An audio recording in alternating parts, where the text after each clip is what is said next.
From the PEP Radio Newsroom, we have bad news for folks who travel by air. Eviction notices, vehicle repossessions, empty refrigerators, and overdrawn bank accounts. No, that's not for the travelers. That's for the TSA agents. Union leaders and federal officials say these are just some of the financial pressures Transportation Security Administration agents are facing during an ongoing government funding lapse, the third shutdown in less than 6 months that has forced the officers who screen airport passengers and luggage to keep working without pay. The public is experiencing the consequences in long wait times at some airports as more TSA officers take time off to earn money on the side or cut back on expenses. At least 376 have quit their jobs altogether since the shutdown began on Valentine's Day, according to the Department of Homeland Security, exacerbating staff turnover at an agency that historically has had some of the U.S. government's highest attrition and lowest employee morale. It's just exhausting. Every day, it just feels like this weight gets heavier and heavier on us.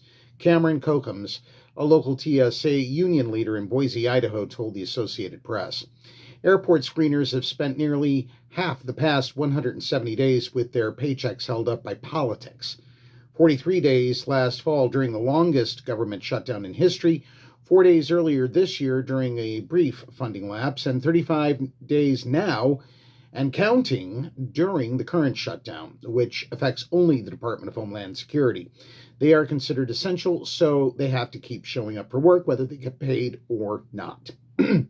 Kokums, who has worked as a TSA agent for more than 4 years and is vice president of his regional American Federation of Government Employees chapter, said the number of resignations likely doesn't fully capture the extent of the agency's personnel challenges. He thinks many more officers already have walked away in a stronger job market, if only. The House Committee on Homeland Security has scheduled a hearing for Wednesday to review the partial shutdown impact on the TSA, the Federal Emergency Management Agency, the U.S. Coast Guard, and other agencies within DHS. A 2024 report by the U.S. Government Accountability Office found that TSA's workforce has long struggled with some of the lowest morale in the federal government, driven in part by years of comparatively low pay and persistent workplace frustrations. While recent raises have helped, the report said dissatisfaction remained widespread, with officers citing inconsistent management, limited recognition, and poor work-life balance. Starting pay for TSA agents is $34,500. Average salary ranges between $46,000 and $55,000. And that is what we know for now. From the PEP Radio News.